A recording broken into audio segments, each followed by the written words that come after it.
So my name, again, I'm Dan Sandink. I'm with the Institute for Catastrophic Loss Reduction. So thank you again, and I'll pass it over to Chad Nelson. Well, thank you, Dan, for those opening words and all of the complex mechanics behind making today's call possible. Thanks also to everyone who has joined today. And I'm pleased to say that IBWG membership has grown, I believe, for this call to roughly about 100 participants. And it really is great to see some familiar names and faces and welcome some new ones around the table. Before I begin, I would like to acknowledge that those of us dialing in from today from Ottawa are located on the traditional and unceded territory of the Algonquin Anishinaabe Nation, home to the Algonquin, Huron, Wyandot, Mohawk, Anishinaabe, and St. Lawrence Iroquoian peoples. I will share a couple words on the history of IBWG under the National Adaptation Platform. Much of this context is actually found in an overview document that we sent out in advance of this meeting. But just to give everybody shared context, I think we have new participants here today. The Infrastructure and Buildings Working Group was established in 2013 by the Institute for Catastrophic Loss Reduction and Engineers Canada as part of the Natural Resources Canada's lead adaptation platform. IBWG's purpose here for us today is to build capacity, generate evidence, facilitate adaptation to climate change, and provide outreach to increase the capability of infrastructure professionals and government officials involved across the continuum in regard to resilience of infrastructure and buildings.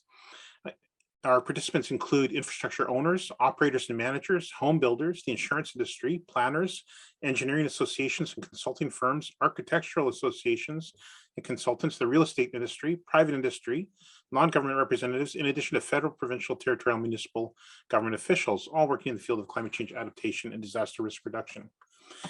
As many of you are at the forefront of resilient infrastructure and buildings efforts, you know how it is increasingly important to advance the climate resiliency of our country's infrastructure, just how increasingly important it is.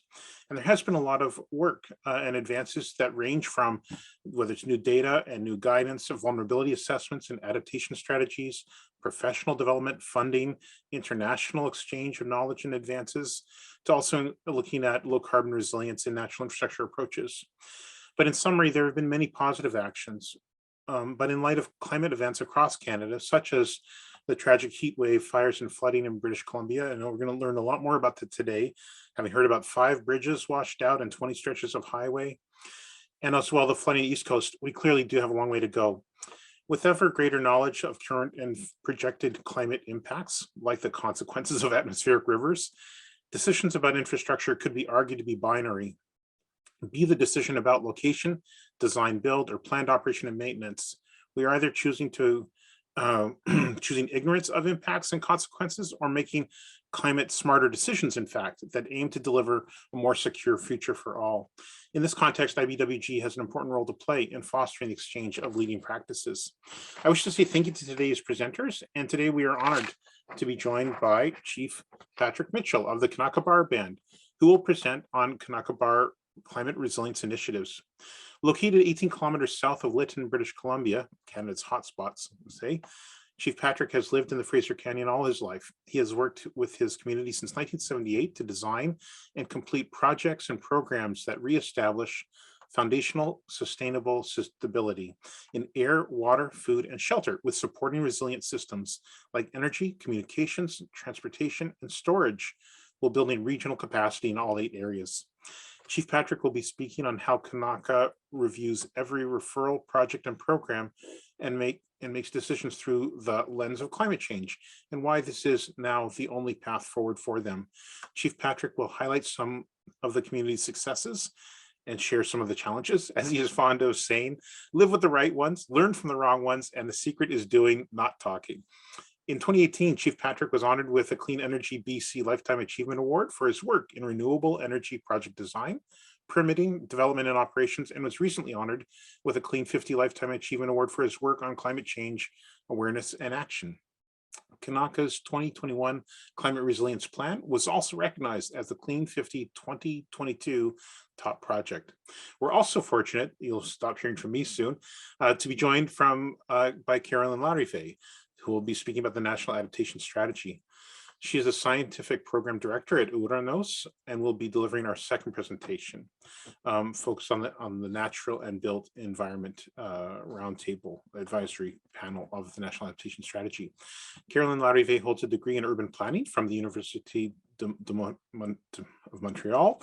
She worked as a planner in the private sector for academic institutions and for the Kativik regional government, where she collaborated on research projects that focused on the impacts of climate change for northern communities.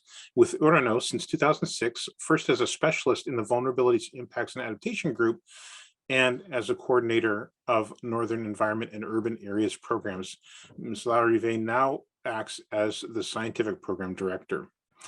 And we'll end the meeting with me providing a little bit of an update about some research that we'd like to have take place underneath the auspices of IBWG. With that, now you'll stop hearing from me. Hopefully I haven't been too close to the camera to see my dental work. I would now like to pass the microphone and extend a very warm welcome to Chief Patrick Mitchell. Thank you for being with us here today. The floor is now yours.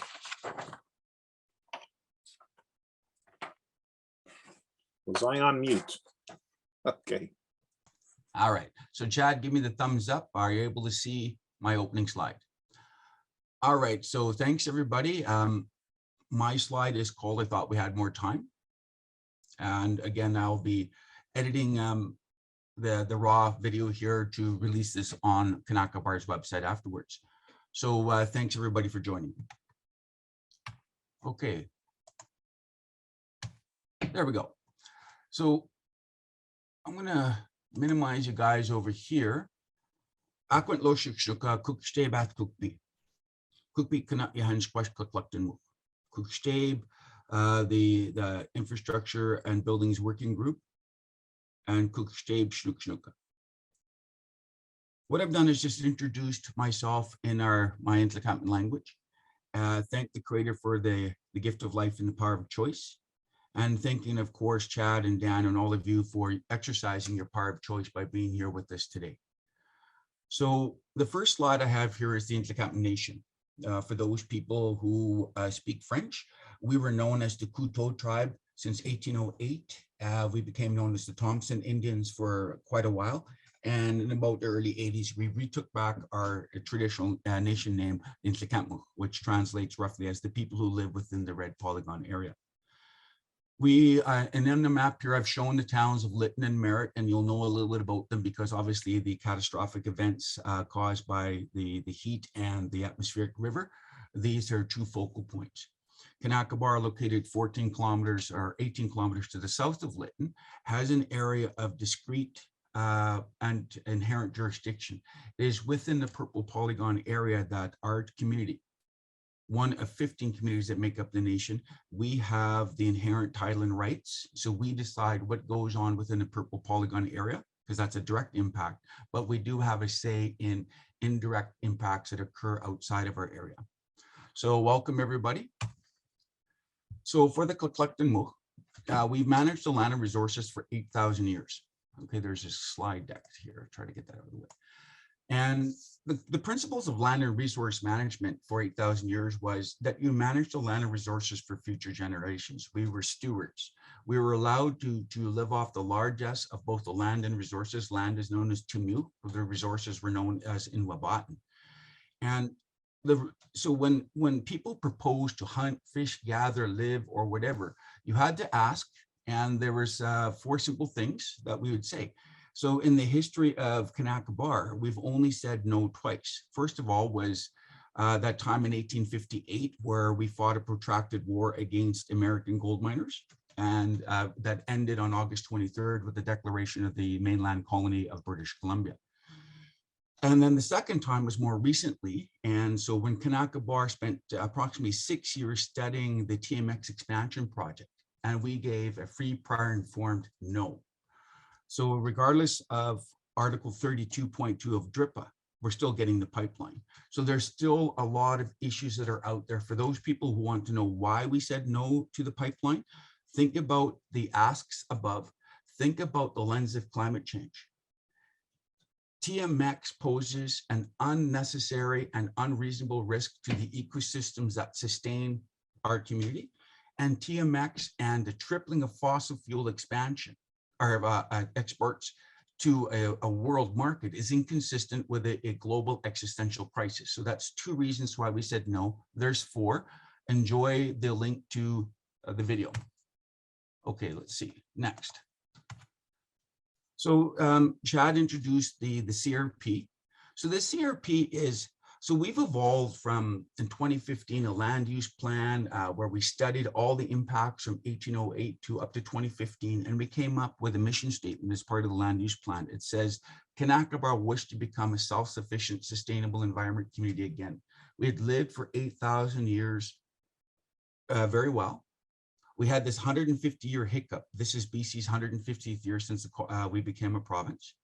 And now we're facing a global existential crisis. So we've completely changed our lens. We look at everything through a climate change lens. Will this exacerbate climate change? Is this harm reduction? Is this harm reversal? Is this going to create a foundations of life? Or will this remove foundations of life from my children and grandchildren? So the concept of a climate change lens is everything we say or do today is now examined for the future generations. So the climate cycle that, as you've heard here, so at Kanaka's base, air, water, food, shelter, energy, communications, transportation, and waste. Now, Chad mentioned the concept of storage, but that's underwater. So we doubled our water system storage capacity in the last 6 months. So we look at the concept of Kanaka's resiliency initiatives. So we're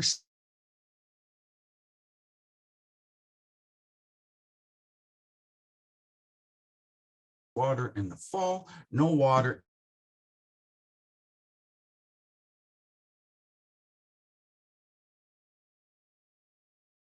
on 8,000 years. What you do to the land is an impact, and impacts produce cumulative effects. Cumulative effects is producing global warming, and global warming is producing the extreme weather events. So the choice that we're all facing, and we've known this for a long time, is that we can invest in our tomorrow today, or we can be in full-blown reactive/response mode. And I can tell you, living with the Lytton fire and the atmospheric river, it's not fun on the top of this. I'm still optimistic, I'm still happy, I'm still in the bottom, but there's times when it's overwhelming, because that's what reactive and response mode does.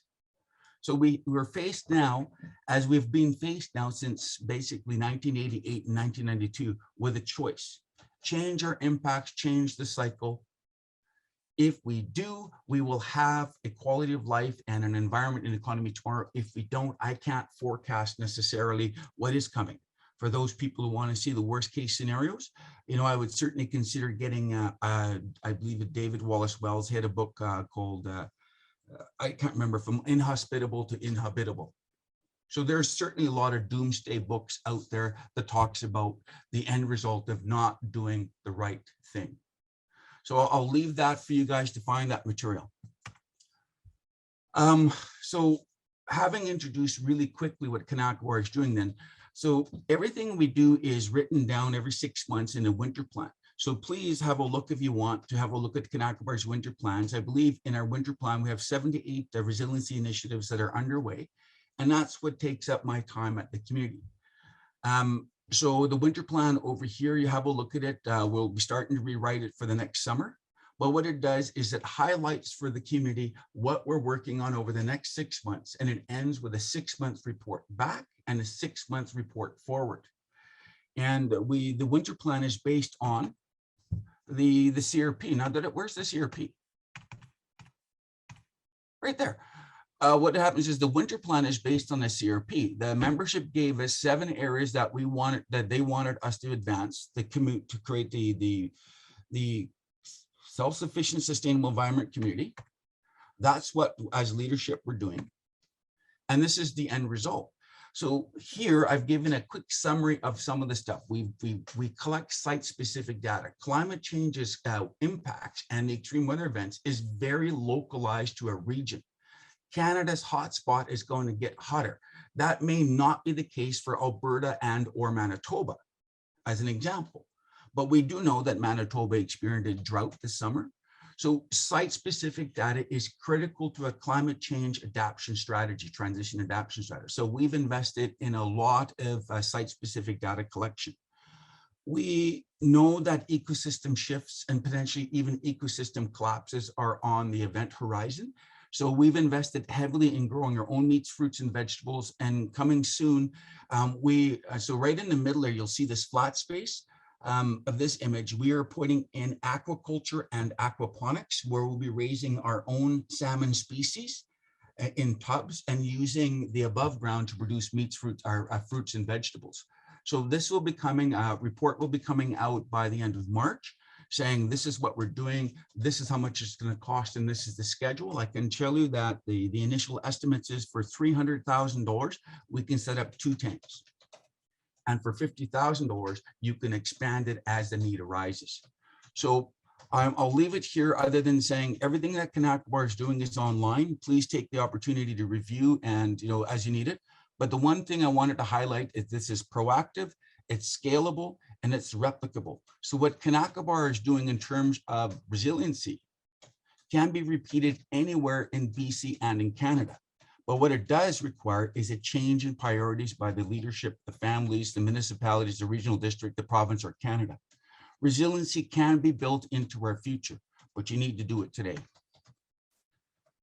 So one of the things that we are advancing is, this is the big one. So we're calling this, so we shared a document at the time Minister McKenna was looking for shovel-ready, shovel-worthy projects. So we put this onto line, said, well, here are projects in the region that benefit the entire region. The resources that we all struggle with, people, time, technology, and money. Well, Kanakabar has some, so we chip away at our project. So in 2020, we tore down the old restaurant lands and buildings. And then in 2021, we're continuing to advance in terrace so that we could actually start building the first of its kind Highway 1 Resiliency Center. And we'll get into that a bit more, but if you want, you can have a look at this document. It's there. So these are big resiliency projects, not just the ones that benefit Kanakabar's residents, but these projects will benefit Canadians. Okay. The first Resiliency Center, again, the business case is terrible. It's negative 189,000. You should get to page 18 on this feasibility study. It's a terrible business case. During a good day, there's not enough business to justify it, but during a bad day, how do you quantify the fact that people who are stuck because of roads are closed, or people who are, it's dark, it's a dark and stormy night. Lytton is named after Sir Edward Bulwer-Lytton, who started that phrase, it's a dark and stormy night. The lights will always be on at the Kanakabar Must Stop Rest Stop. This is the project that we're doing, and we're doing it at our speed and on our time and on our dime, because despite making overtures to Canada and BC and others, there's not a lot of interest in supporting projects that have a bad business case. And I have to laugh about that, everybody. The problem is, it's not about the business case tomorrow. It's about making sure that Canadians have a life, air, water, food, shelter. You shelter in place until the extreme weather event has passed, and then you pull back out and you start rebuilding. So we're going to build the Must Stop Rest Stop. This is the temporary siting. We have commissioned, because of the Lytton emergency, there's no stores, there's no cafes. So we're working with a company, and they're bringing in a temporary store and cafe, and we're going to put it here. So there's the old restaurant lands to the top right. This is where we're going to put a temporary store and cafe with parking. And again, so here again, if we're lucky, we'll be able to put batteries on this building. So if the grid goes down, you still have lights and communication at this location. What does it look like? Well, it looks like hell. It's a bunch of, I think that's a rectangle. But you know what? It's a temporary building. What the permanent solution looks like, of course, will be amazing. But at the same time, in an emergency, bring stuff like this to communities who are suffering. Where do you go after a hard day's work? Nowhere in Lytton. You've got this massive amount of people who are commuting up to Lillooet, 45 minutes away, on BC's second to worst road. It's an unsafe road, so people are going to Lillooet at this moment to access basic services. So I wanted to see this is coming. This is the final product. This is what we're going to build. Over to the left is a store. On the bottom is a convenience store. There's retail, and there's going to be 8 shelter units. We believe that the cost for one bed is $50 for an overnight stay, GST and PST included, and for 2 beds, it'll be $60 a night. You don't need to make a lot of money. You just need to provide services that are available, because Kanaka Bar doesn't believe in, well, I guess we do, where we have a basic concept. We need to be able to recover our capital and operating costs, but we don't need the profit. Profit is what motivated the Fraser Canyon War of 1858, and profit is the pursuit of profit is what has caused the global existential crisis, and we haven't changed that yet. So Kanaka Bar is introducing to the world the concept that you can have a feature, just ignore the fact you might not be profitable. Next, a proactive investment in housing. 24 new residential units are coming up. This took 3 years to get where it is. We broke ground on October 21st. We're going to produce housing for at least a minimum of 80 people. Sorry, this phone is going. So Edmonton, Alberta is calling me that smartphone's distraction. So what we have here is the crossing place is affordable housing. And affordable housing is not social housing, and it's not market housing. It's a place where maybe the 1 bedrooms with hydro included will be about $500 a month. Everybody's incomes are fairly static. We can't afford to live in Vancouver for a little place might be $1,800 for a bachelor suite, but you still have to pay your hydro. So affordable housing is different. And so we created a model that we're rolling out at Kanaka Bar called the TCP, or the crossing place, where any person who applies, regardless of age or race, sort of stuff, and I'll give an example. Many people live in abusive homes, but they don't have a place to go to. So if a young man or a woman is in an abusive home, by law, they can't rent their own place to stay. That's crazy. If you are 14 years of age and you want to move to Kanaka Bar and you're going to pay rent, put your name in. If we've got vacancy, we'll make it available for you. So you need to understand here is that some of the things that we've created, it doesn't make sense because it needs to be inclusive.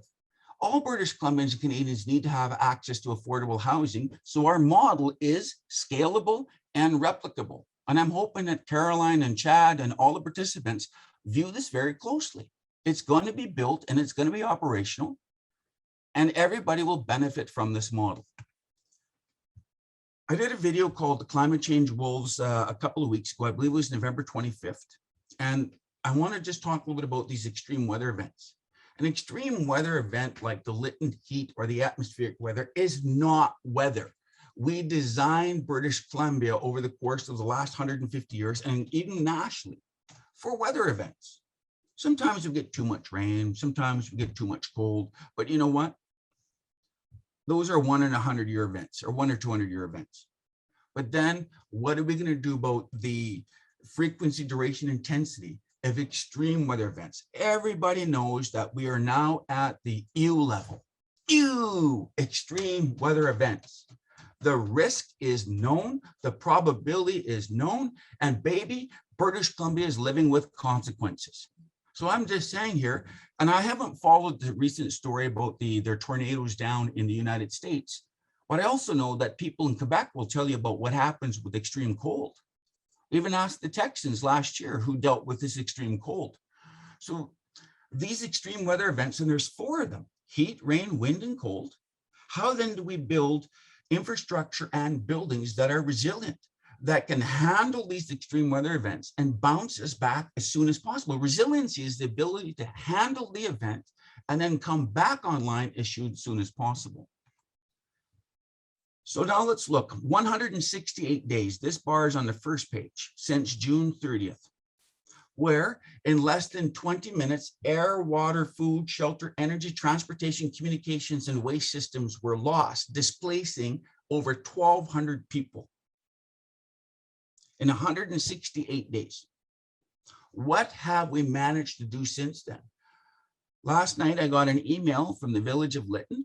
Their DNC, their do not consume on their water system, has now been lifted. That doesn't mean, they didn't say if it's boil advisory, but they managed in 167 days to get their water system back online. So what did we do for water? We already know that there is no shelter available for the 1,200. We already know that food was, all the stores and cafes were gone. So we knew that we were commuting to get our groceries. And then of course the roads were closed as a result. So I want you guys, all of you, if you haven't seen it, to have a look at the video Life After 50 Degrees Celsius. And so BBC was doing a series on extremely hot locations. You'll look, oh, Lytton's compared to Dubai. Lytton is compared to places in Africa. Lytton is compared, Lytton, Canada's Lytton? Because the temperature was recorded by Minister of Environment at 49.6, but our site-specific data showed that Kanakabar was already in excess of 50 degrees. And we all know that Kanakabar's temperatures is 5 degrees cooler than Lytton. Lytton had exceeded 55 degrees Celsius in the week leading up to the fire. Is your town ready for extreme heat? Now, as a result, and I want you guys to understand, look at that top left.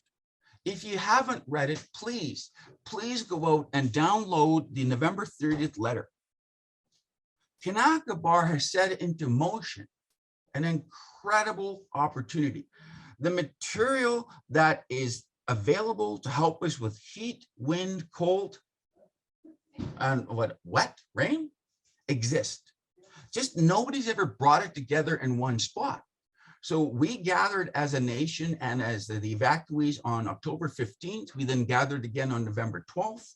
And what we're doing here is saying, look, even though we're suffering, we can actually take what we're experiencing and give other people the information they need. Is there an affordable alternative to traditional builds? And the answer is absolutely. And so by engaging Southern Alberta Institute of Technology, BCIT, and Okanagan College to take the leads, we're doing a desk exercise study, and we're going to do a component testing of the top products in the world. And then we're going to roll it out at Lytton. So these are their notes from November 12th. I believe the 5 pages of questions, comments, and concerns by the initial people is there. Read it down here, because for the 61 participants today, do you want to live in a house that will burn down? Do you want to live in a house or run a business that will freeze? Do you want to live in a house or business? So we will look at infrastructure and buildings that will blow away in the next wind event. You're Canadians. Read these documents, watch the video, because we're all Canadians and we all need to have knowledge, awareness. What can we do? Lytton is faced with a new build, but at the same time, the homes that survive can be rebuilt with resiliency in mind. The materials exist that can not fire resistant your home, fireproof your home.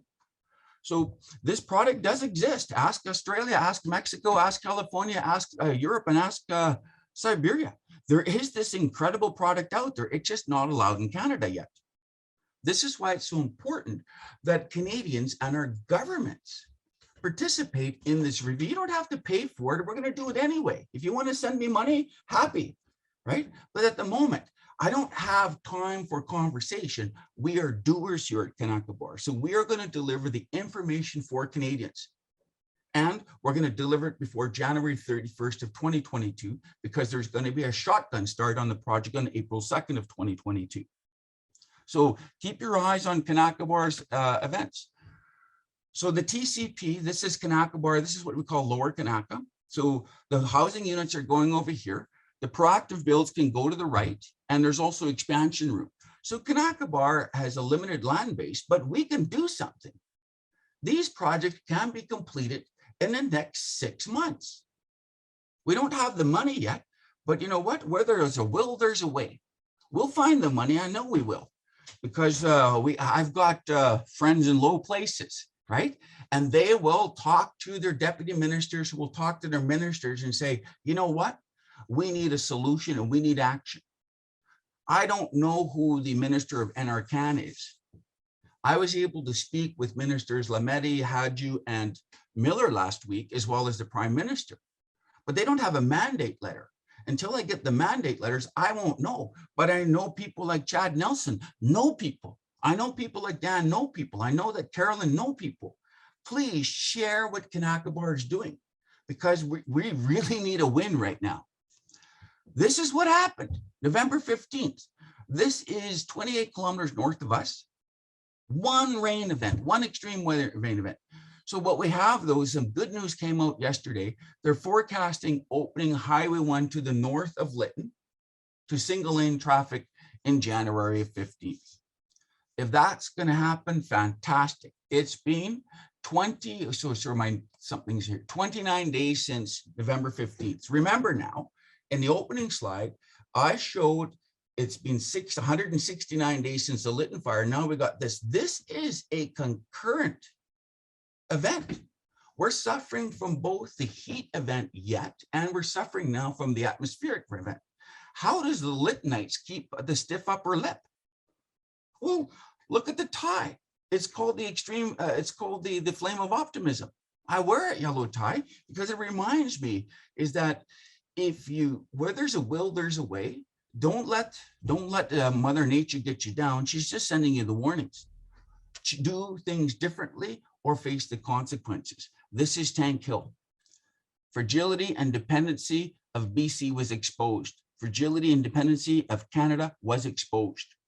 We built a system that's not designed for extreme weather events. You should probably rebuild. Oh, proactive. We need to completely redo our builds. This is what I'm saying. This is 4 kilometers south. So Highway 1 was impacted in 27 locations. 4 of them have events like this. Highway 8, 23 locations. They have no idea how to fix that. Highway 5.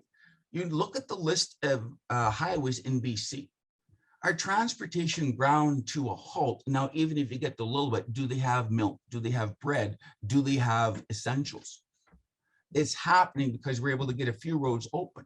So all of a sudden, remember that warning about if you're in reactive mode, climate change anxiety? I can tell you at this moment, at my community, everybody is hypersensitive. Wind blows, rain blows, snowing. Are we going to lose power? Are we going to be able to get to the stores? So we have increased climate anxiety and unfortunately, very short fuses. People are snappy all over here.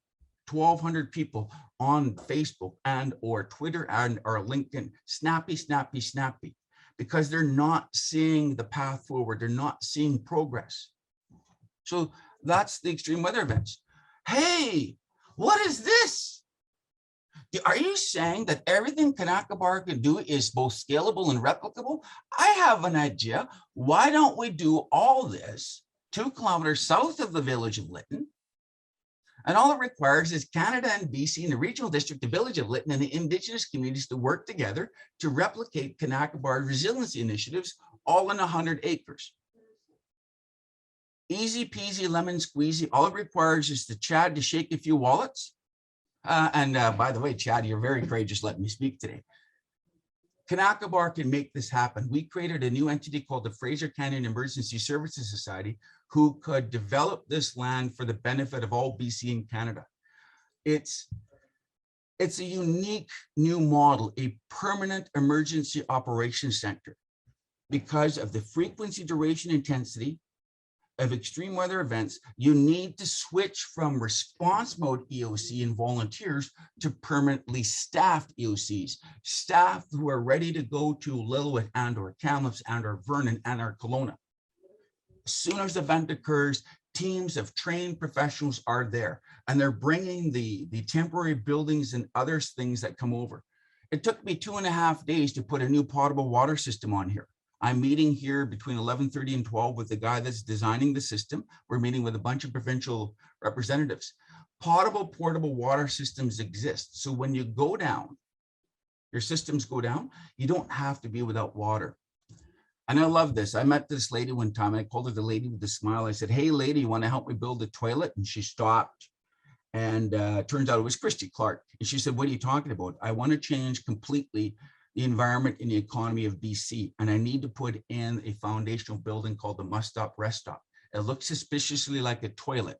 And she said, that's what I'm talking about. That's a vision, because what Kanakabor is doing is producing jobs, taxes, and safety that is both sustainable and resilient.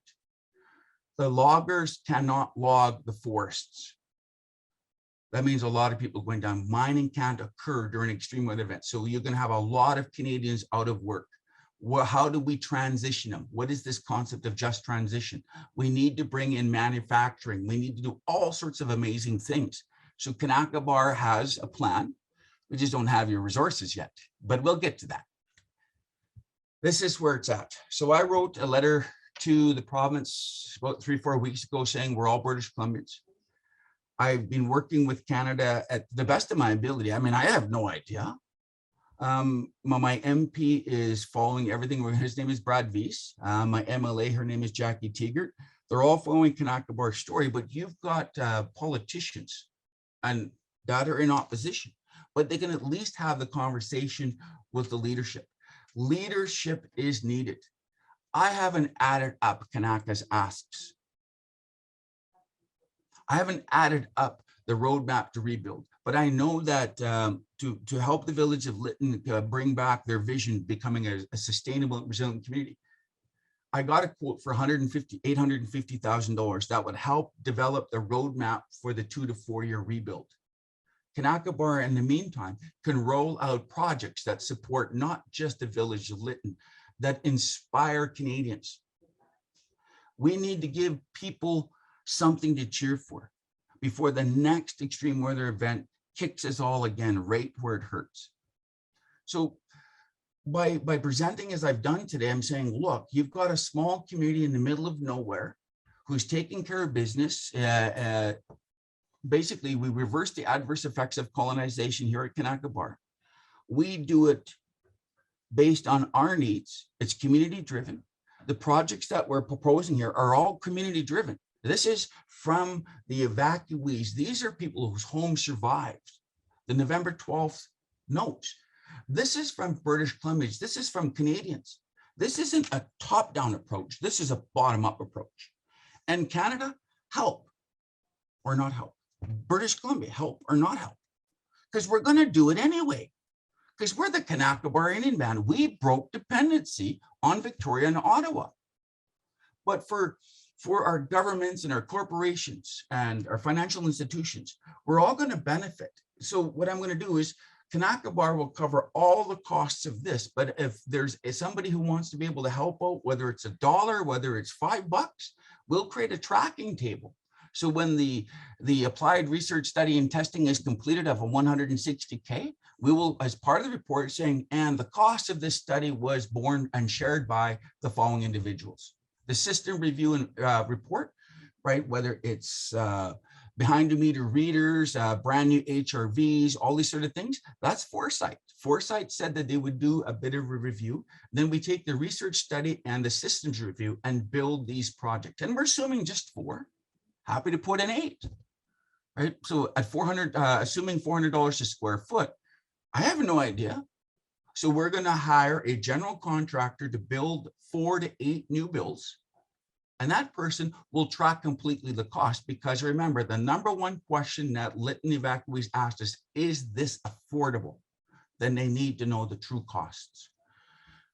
As for the village of Lytton and TNRD needs, I'll be meeting with Mayor Polderman in about an hour, and we're going to go up to the old mill site that I showed earlier, and we're going to see where we're at with that. And so I know that he has brought in provincial guests, and they're supposed to be flying in by helicopter, and we'll see what kind of supports the province is prepared to offer. If not, Chad and Dan will always be getting the updates.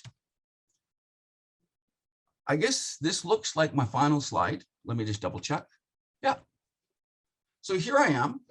People ask, how can Chief Patrick be the eternal flame of optimism when everybody's pissing on him? And it's a good question. That's the tie, right? And the answer is, I have 6 kids and 16 grandchildren. And this is Atreus on the right. Atreus, if you watch the video, was born in Abbotsford. This is my youngest daughter's first son.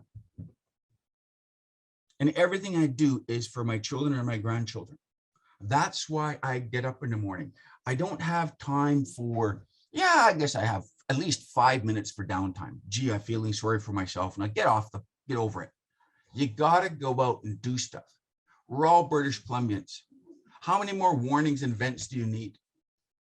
We can rebuild British Columbia back new, and we can retrofit the systems, the infrastructure and buildings so that it's resilient. We're all Canadians. When I pitched to Canada, and I say pitch, it's an invitation to participate, but even if nobody participates, that list of people, we're still going to produce the results. Trish Joseph introduced herself in the chat room. You know what? We want professionalism and we want objectivity. We don't want salespeople. By bringing in our polytechnical institutions, we can have trust and credibility in the reports and studies that are coming. Let's give everyone someone to cheer for. So I've got it as 10:45, and I wasn't too sure, so I go, oh, I'm available from 1:40 to 1:55 for discussion. So I'll end there again. Cook Stabe, merci, and thank you everybody for at least listening to me today. Kanakabar's resiliency plans are there for the world to see, and if Kanakabar can do it, so can you. Thank you. Thank you so much, Chief Mitchell, for that inspiring presentation. We now have about 10 minutes for questions or discussion. If there's points that people would like to leave, maybe so we can kind of have an open floor here, or people can also write into the chat. And Dan and I will try to catch questions, but at this point, maybe we can exit the full screen mode if people want to come on screen, if they want to ask their question on screen. Yeah. Okay. Chad, I had a question before. Oh, sorry. What is it going to cost? I do this at a lot of events. If you guys are too slow asking questions, watch out for Chief Patrick. Do you know the difference between me and Chief Patrick and Curious George?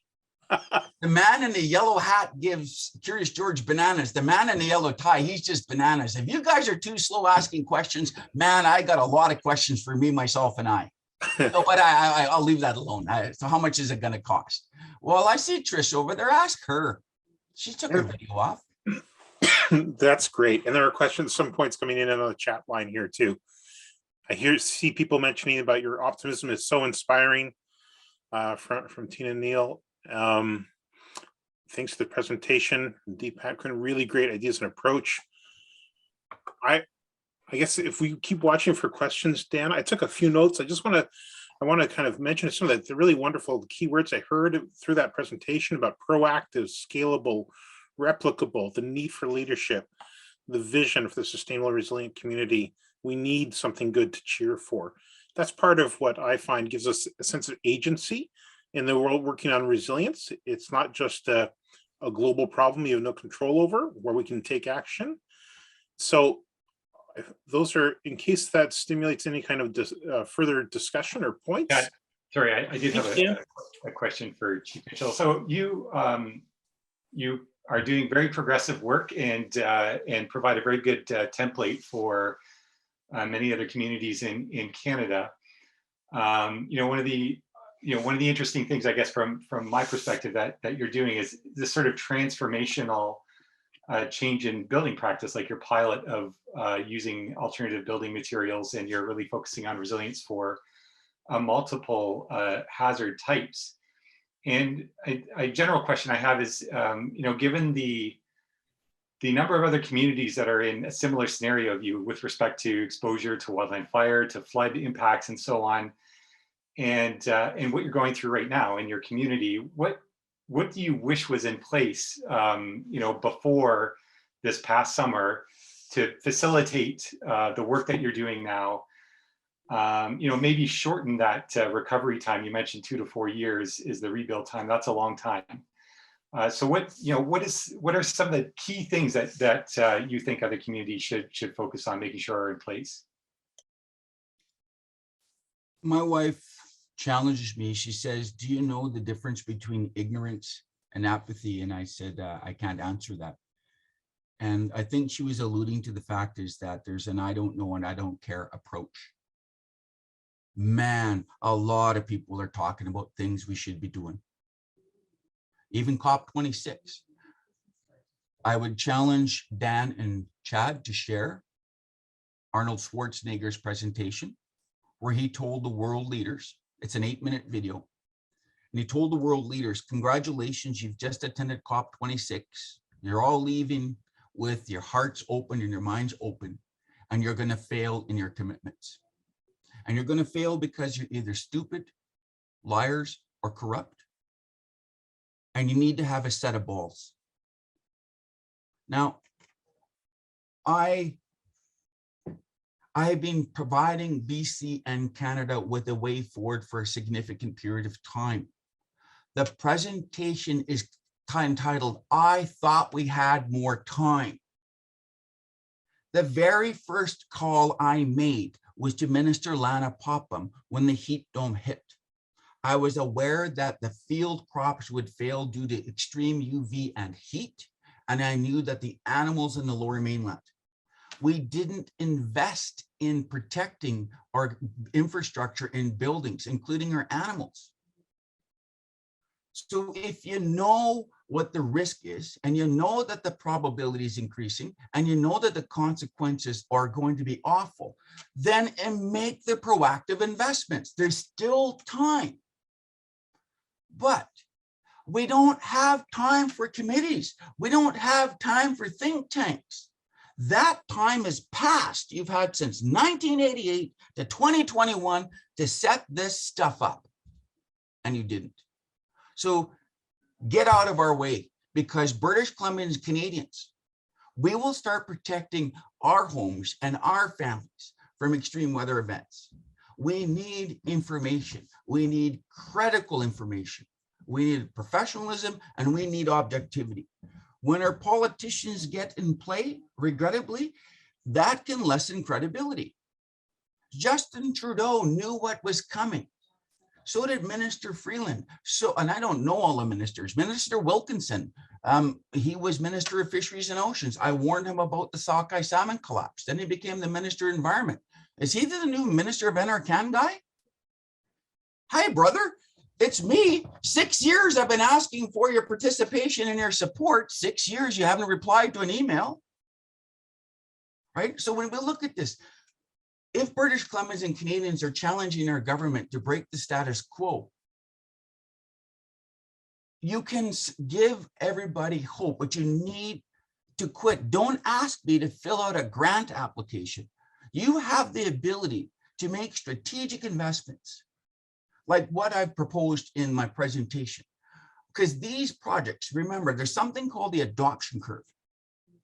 We threw that out years ago. Same as change management. All that stuff is long since gone at Kanakabar. We're in, we got one path forward, and that path forward is our children and grandchildren. So it's easy to say no to the status quo.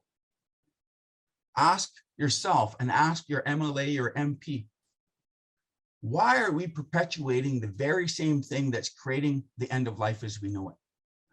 Where is the courage to say no? In place, there should have been emergency operations centers, as I proposed. Instead, we set up stuff after the fact, and we staff it with volunteers. The thing is, after 169 days, the volunteers are burnt out. If you have trained professional staff year-round who understand the needs of people who are suffering from trauma, then you got layered trauma. So when people come in, hi, my name is a volunteer, right? 18 hours, 7 days a week running these volunteer centers. Things are ugly out there. So we can't run an emergency response mode on volunteers. We have to build capacity. We need to get people into 24/7, 365 emergency response mode. Retool people. By all means, go to school to become an accountant. By all means, go to school to become a welder. or go to school and learn about emergency response mode management. How do we deal with a crisis in the first 24 hours, the first 48 hours? For Christ's sake, if people are suffering, communicate with them. We need cathartic moments. That's why the short fuses and the angry voices are there, is because nobody's listening to the Merit 7000. Nobody's listening to the Lytton 1200, just me. And I'm not trying to exaggerate. So the thing here is, when people are suffering, they need to have opportunities to gather. So on October 15th, Dan, did you know that we gathered at CNR?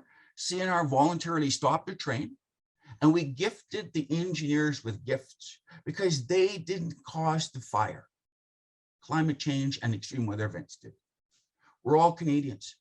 And the last words that were said on October 15th was, it was the actions of a few that is destroying the world for the many, and it is the act of a few that will save the world for the many.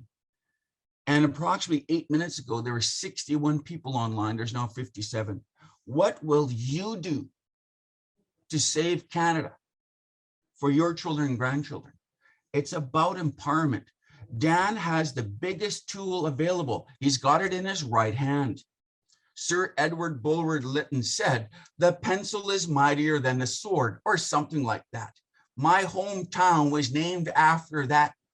Apparently he was quite famous back in his day. He's just criticized today. The pen is mightier than the sword, right? It was a dark and stormy night. Stand up, Canadians.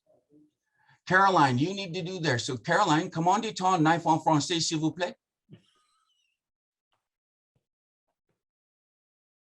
Caroline, unmute yourself. Hello, bonjour. Bonjour, comment dit-on knife en français, s'il vous plaît? Knife? Oui. Couteau? Oui, and I told you I was known as the Couteau tribe. Absolutely. Our first contact was with the French, not able to pronounce Intlicampo. They said, but they have 1,200, there's 1,200 of them there, and 400 of them have knives. So I shall call them the people of the knife. So with contact comes change, but what we've learned, we can unlearn with awareness. And that's why the national adaptation strategy is so critical. We have to perpetuate awareness. We have to break the status quo. And you can only do that by doing things differently. And some of the videos that we've released, we've talked about keep the fossil fuels in the ground. But what are the oil and gas industry going to do? Build solar? Yes. Build new resilient homes and infrastructure? Yes. We can retool. We have the ability. What we've lacked is the leadership to say no. So Dan, thank you very much for that question. I hope that I answered it. Yeah, we just need leadership. Understood, yes. That's fantastic. I think we should turn now to our next presentation. With much thanks, Chief Mitchell, for a very dynamic and very important words. So with this, I've already had the opportunity to introduce Caroline Larive, who is the co-chair of the Resilient Built and Natural Infrastructure Advisory Panel underneath the National Adaptation Strategy. And she has a presentation to share. So I think I'll turn it over to you, Caroline. Thank you, Chad, and thank you, Chief Mitchell. That was a really nice transition to the presentation I'll be giving. And thank you for sharing what's been happening in your own community and your own region. I think the National Adaptation Strategy is also very much about sharing knowledge, experience, and learnings. Hello, everyone. Caroline Larive from Ouranos. I'm coming to you from the beautiful city of Montreal, home to the traditional and unceded territory of the Mohawk Nation, but also a territory that's long served as a place of meeting and exchange, whether that was between First Nations or today with all different people coming from all areas in the world. So I'm really happy to be here this afternoon to be presenting a quick update in terms of the work that the advisory table on resilient and natural and built infrastructure has been doing towards the National Adaptation Strategy. The Today, what I want to do is just provide a really high-level update on the process that's behind the development of the adaptation strategy, offer some visibility on the work that's being done by the advisory table that I'm co-chairing with Infrastructure Canada with Tim Angus, and also gather some preliminary thoughts and feedback on considerations going forward. So while some of you may be familiar with the adaptation strategy and some of the activities leading up to it, I see a lot of names in the little black boxes of people that are actually participating in the process. Just a reminder that there is a commitment to a national adaptation strategy, and that's really to help establish a shared vision for climate resilience. So what is a climate resilient Canada? Really helping to align actions, create priorities for collaboration, for sharing, and creating a framework for measuring progress, making sure we're actually tracking and learning from what we're implementing, especially considering that the climate is changing to a condition that we're not really fully aware of. I guess the recent events, both out west in BC, but also in the Atlantic provinces, are just another reminder that climate change is really not just an abstract thing. This is something very real that we're having to deal with. And it really helps to support the need for accelerating adaptation, but in a very coordinated and a bit more systematic way. So the strategy is really just to ensure that actors have clarity on roles and responsibilities, to make sure actions are coordinated, they're cohesive, and they're strategic. And while it is intended as a national and not a federal strategy, obviously this will impact actions of different organizations, including the federal government and future programming. So just as a reminder, there was very early engagement starting in June with a visioning forum that some of you may have been part of. There were other reports that were published in between then, and some activities going through. And maybe just what I want to highlight on this slide is simply the need, this initial engagement really pushed the need for a comprehensive, integrated, and inclusive strategy to help set clear objectives and indicators to align policy and track progress. So maybe the most important, and this is where it ties into what was said earlier, is that the strategy is really intended to build on existing work. So there is a lot of fabulous work that is being done, whether that's at the provincial, territorial, regional, or municipal levels. And the idea is really to pull all of that together and help identify where there are opportunities for sharing or learning from each other, or implementing or replicating what's been done. So there's, this is really, the National Adaptation Strategy is really developed under two phases. So beyond the initial vision forum, there was some targeted engagement and the setting up of expert advisory tables that I'll come to soon.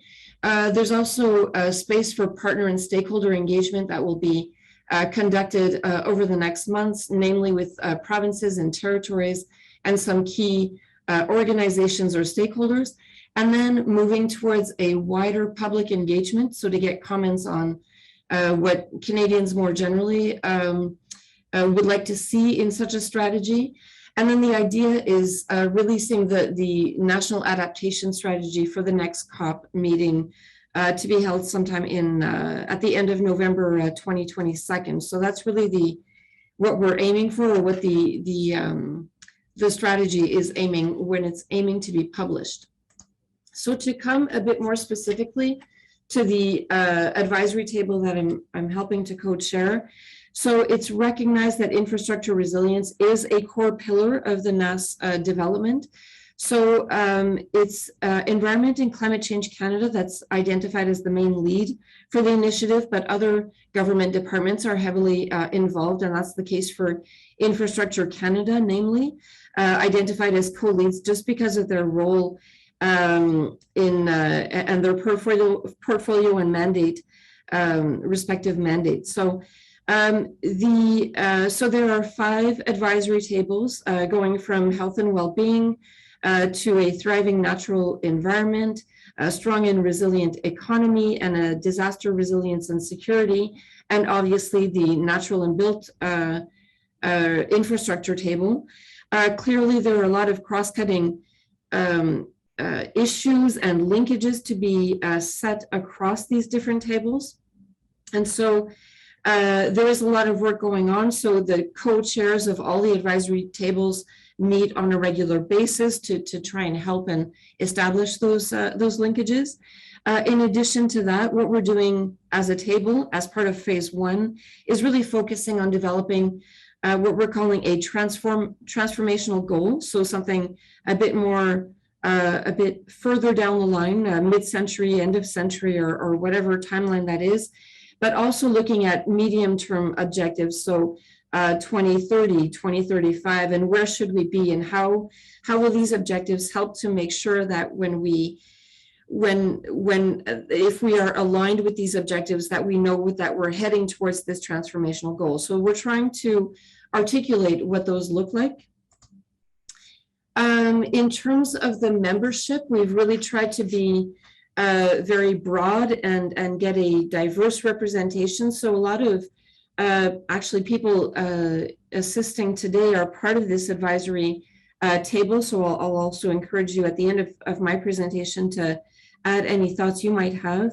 But just to mention that we do try to cover everything from different levels of government to the policy and research community, the private sector, other professional groups or associations, and we're really trying to cover all regions, all different kinds of expertise, and to really try and capture the scope of the issues that communities and regions across Canada are facing.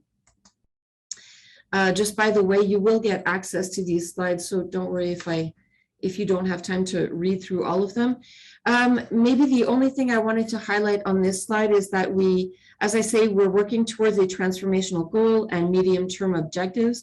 But what I'd like to point out in this slide is really about the fact that we're looking at infrastructure in really broad terms and dimensions. So not just technical aspects, but really financial, legal, socioeconomic, and institutional or governance issues that are linked to infrastructure. And that's a really important part of the discussion.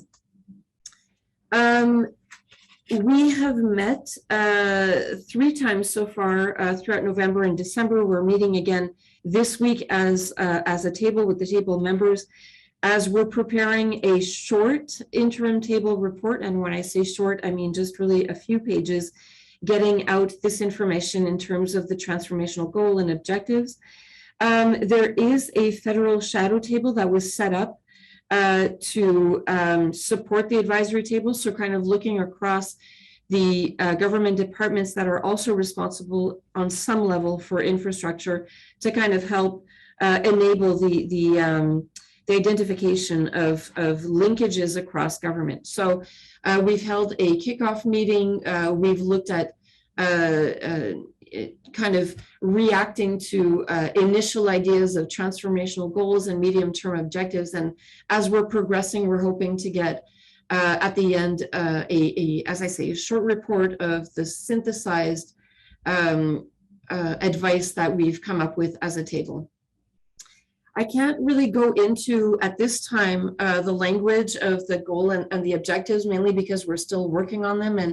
And so it would really not be, it would really not represent the conversations we've been having, but there are, I just wanted to share some of the examples of the feedback we've received so far and kind of 4 ideas coming out of these quotes or contributions from the table members. The first one is really about the definition of infrastructure to move towards something that is a lot more encompassing, talking about the services rendered or the infrastructure systems, or understanding infrastructure as part of a system to support socioeconomic activities, whether that's the well-being in a community or a diverse economy.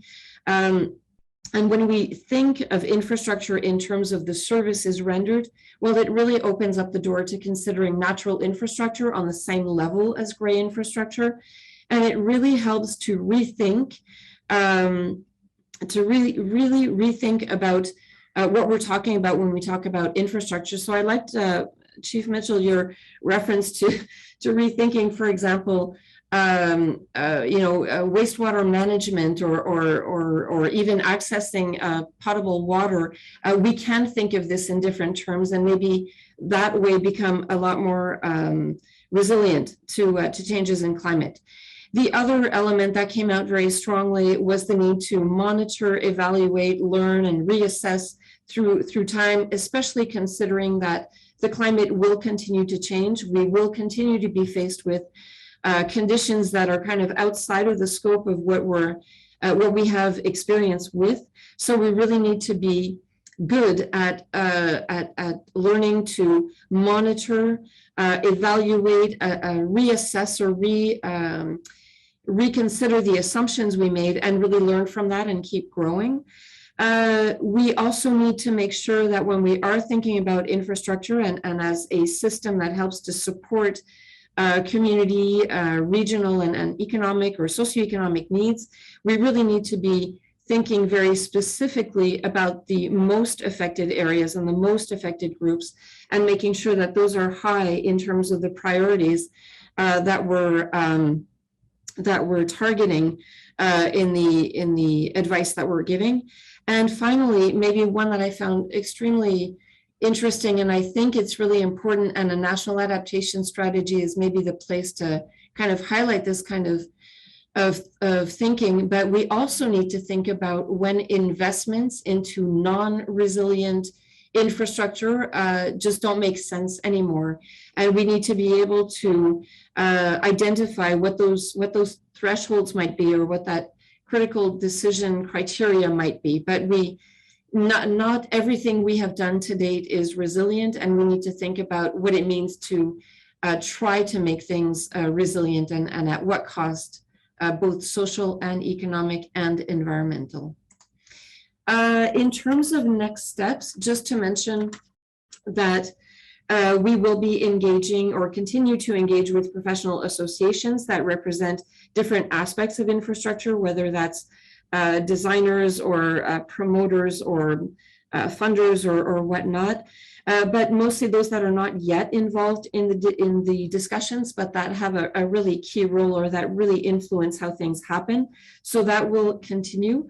And just as a last slide, just to recap in terms of the timelines, we are trying to get something out as an advisory table, trying to kind of provide information as we're moving along. But the idea is that this national adaptation strategy would be ready by the end of the year, published by the end of the year for the next COP meeting. And maybe the way I like to see this is we're maybe not going to achieve something perfect or ideal, or that that people feel unanimous about, but it really is important to get something out there, to get something started, and not wait to have the perfect answer, because by that time we'll all have been hit by extreme weather events, and we won't have had time to think through what it is we need to put in place to be resilient facing a changing climate. So with that, I would end my presentation and hand it back to the chairs of this meeting to see if there are questions or comments, and also invite members of the advisory table if they have any thoughts to share on this, on the process or what we've come up with so far. Thank you very much for that presentation, Carolyn. That was great. And I think we should turn, if there are comments by other members of the advisory table first, to add, and then we can open it up to questions. Dan, does that sound good to you? Yeah. Hands up. I think one thing that I also understand is that we're going to be looking at kind of longer term goals, but also shorter term goals, because I think what Caroline says is, we need to get going. And I think Chief Patrick also, we need to let more doing and less talking. So I think the strategy, from what I understand, it aims to kind of identify short-term goals and then like a longer-term kind of system of getting things that take more time, but at least having some defined actions that we really need to get in place. Absolutely. Thanks, Joanna, for raising that. I think I forgot that in my presentation, but we're definitely, in terms of these medium-term objectives, is what is the route getting there? What actions need to be in place? And that touches upon everything ranging from building capacity to aligning funding to working with standards organizations and whatnot. So it's really thinking about the actions that need to that will be essential to get us to our medium-term objectives. So thanks for bringing that up, Joanna.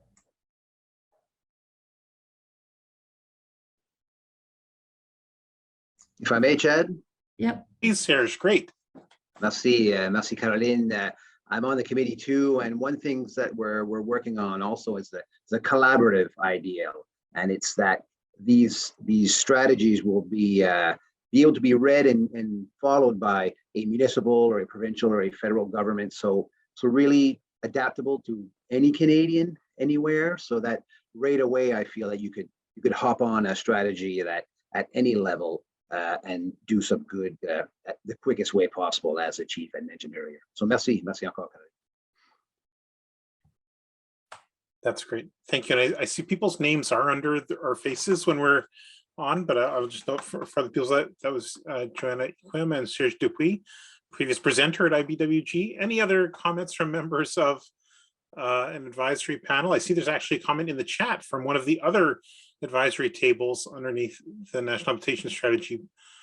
I see one hand up, and then maybe we'll go to check the chat. So can we go? Oh, it's Chief Mitchell. We can turn back.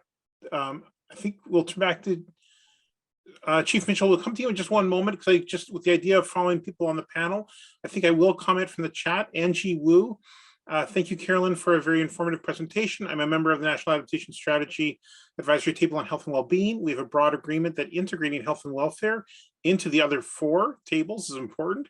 I'm curious, what are your thoughts on this, and if there's an opportunity to cross-pollinate in phase 1? Apologies, mic is malfunctioning. And then we can go to Chief Mitchell and Paul Kovacs. So, Carolyn, do you want me to respond?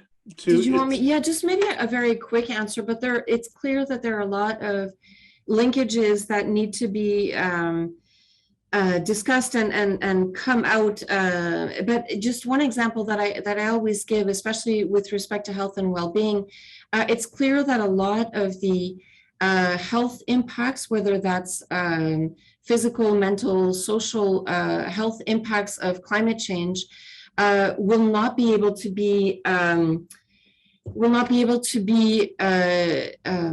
supported only by the health sector. They will depend on how we build communities. They will depend on the infrastructure that's available. They will depend on how we develop our communities. So clearly, in terms of the objectives that where we're trying to reach to, we absolutely need to align what's happening between the different tables, or what's being discussed between the different tables, because it's actions coming out of these different tables, and namely the infrastructure table, that will have the most impact in terms of a vibrant economy, of health and well-being at different levels. So I don't know that there's plenty of opportunities to cross-pollinate. As I mentioned, we do meet as co-chairs, but I think we might also wish to explore a bit more in terms of how we can align the advice that's coming out of the 5 different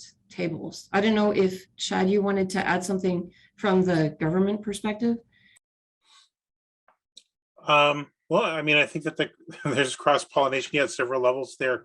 It's actually at sort of the working group behind the scenes, as well as sort of the leadership of the co-chairs. And within the federal government, we have departments who have a central role for adaptation, frequently meeting at a director general and the director level. But so there is a lot of intention and recognition of the value of having kind of knowing, I like the term sort of who's who in the zoo, but who's asking for seeking what funding to achieve what, and where can we work together, better together than apart. And that helps us know where, sometimes independent action is needed as well. But that is really the name of the game on kind of cohesion and efficient and effective use of public dollars and doing the right thing. So we need to attending to the priorities we need to turn to. I guess I would turn back to Chief Mitchell and Paul Kovacs. Excellent, and thank you. You all know about the mental, emotional, physical, spiritual world. First Nations take a holistic approach. You can't travel through the world as an egg. You have to maintain this balance in between these four areas. So when we look at the overall health of Canadians, mentally, physically, emotionally, spiritual, all of that is getting thrown on its side right now. So when we look at the short-term impacts, what are we going to do? So I heard Caroline speak, and she used the number 2030, and I heard 2035, I hear 2050. We need aggressive, bold strokes today. People are suffering. Don't give me that 4 out of 10 Canadians are having a mental health issue. Wankers, it's 9 out of 10 Canadians are having a mental health issue. They just won't talk about it. We're all experiencing climate change anxiety.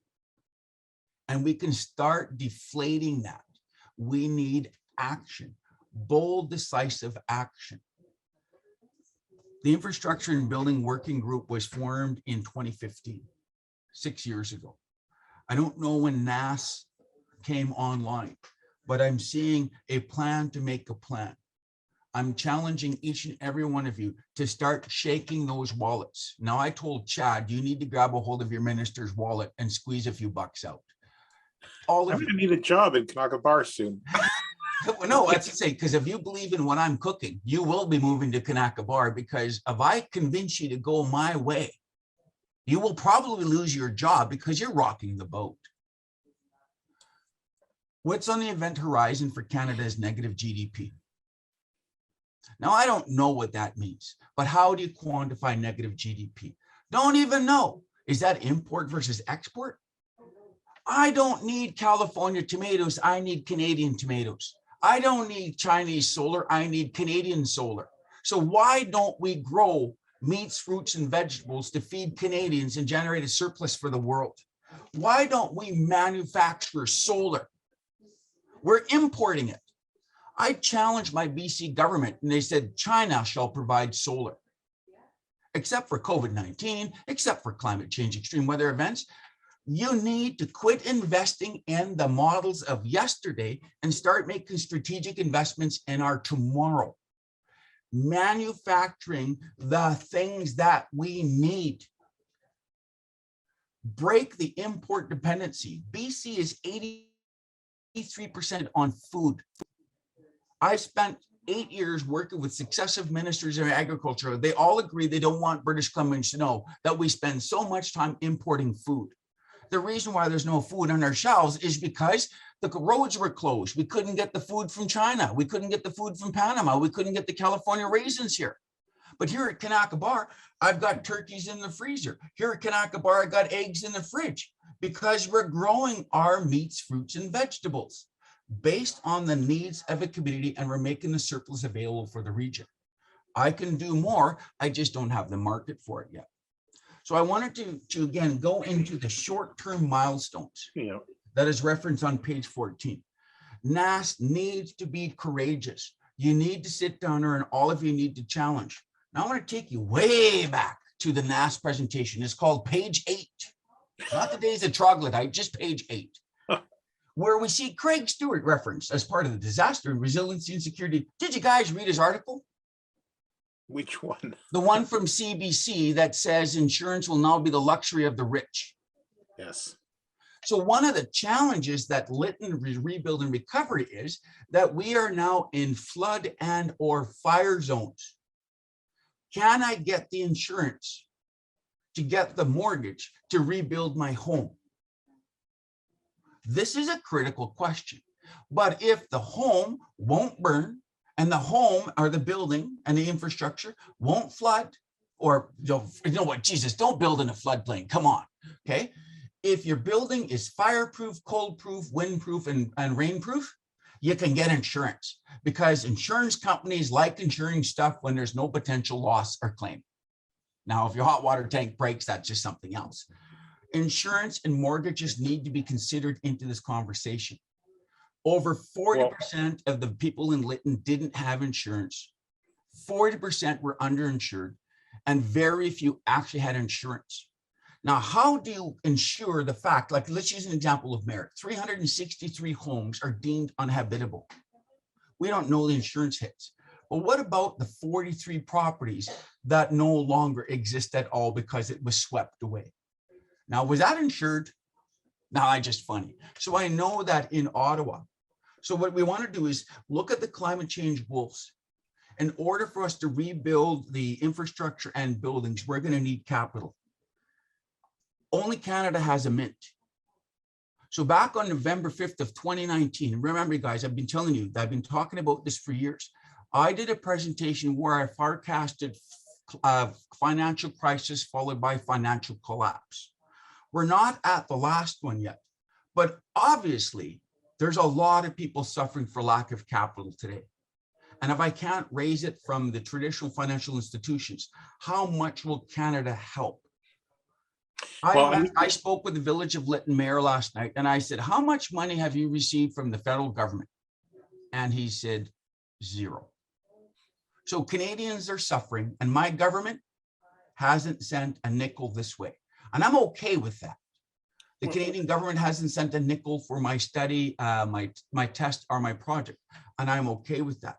But presented with opportunities to do something different, do we have the courage? Going back to Dan Sand's question, what should have been in place before June 30th was the systems and the supports that would help us in the extreme weather event emergencies, but also those systems when we're not dealing with EU things or ick factors, we could have built an advanced resiliency. So I don't necessarily have a question, just as please don't forget the big challenge is how do we pay for a resilient economy? How do we pay for the capital projects that guarantee air, water, food, shelter, energy? I was looking at this document here. This $848,000 by TELUS to put a permanent cell tower here. I'm going to do it. No, Chad, if you want to help me get that, or is that a provincial? Quit hiding behind the jurisdictional question. The province of BC needs to pay for the Village of Lytton. How about Canadians help? So again, Carolyn, thank you so much for your presentation, because trust me when I say, I wasn't aware of NAS until Trudeau mentioned it to me on Thursday. So I've missed the initial engagements, and I can understand why. My house burnt down on June 30th, and then my roads fell off the face of the earth on November 15th. So I'm happy to have conversations with Caroline or Paul or Joanna and all the other people individually. I'm here for you. I may not be able to get through on the phone, but you can always email me with specific questions and the materials. I only have 83 hours worth of videos. So good luck. Call me after you're finished. And Chief Mitchell, you could put your email in the chat if you wanted your address for the people to be able to reach out to you. That would be one way to facilitate things. You mentioned insurance a moment ago, and I know we have a question from Paul Kovacs coming up, and I know we're coming close to our end time, but Paul, and soon as a predecessor in chairing these calls, I wanted to turn to you. Thank you again for the good points, Chief Mitchell. And Paul, over to you. Thank you, Chad. Thanks for the opportunity. Caroline, great to see you. Terrific presentation. Thanks to you and all the others who are part of the group. Really important undertaking, and really excited to hear the path that you're on. This matters a lot. I'm actually on the other line right now because the other group is meeting. I'm the emergency management group trying to support the same project. One of the things that we have been sharing, as the chief just shared, the request and the request made by the government for this initiative of yours, Caroline, is fairly long-term. And as the chief was mentioning, to include some short-term goals, I think would be really outstanding.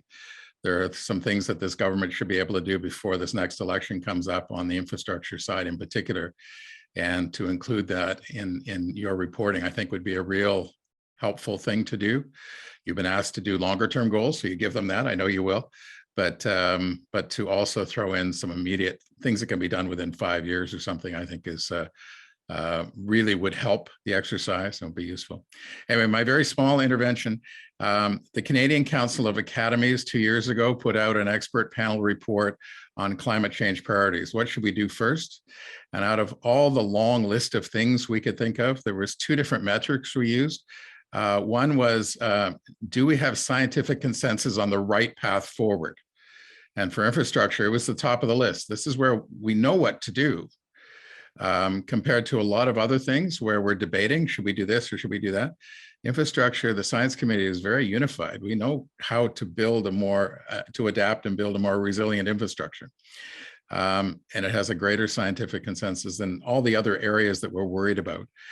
The second one was the ability to do this relatively quickly and have a fairly large part of the potential loss and damage that climate impacts could occur. How much of that can be avoided through adaptation? Again, there was a scientific consensus. This is the one where there's the greatest potential to really bring benefit.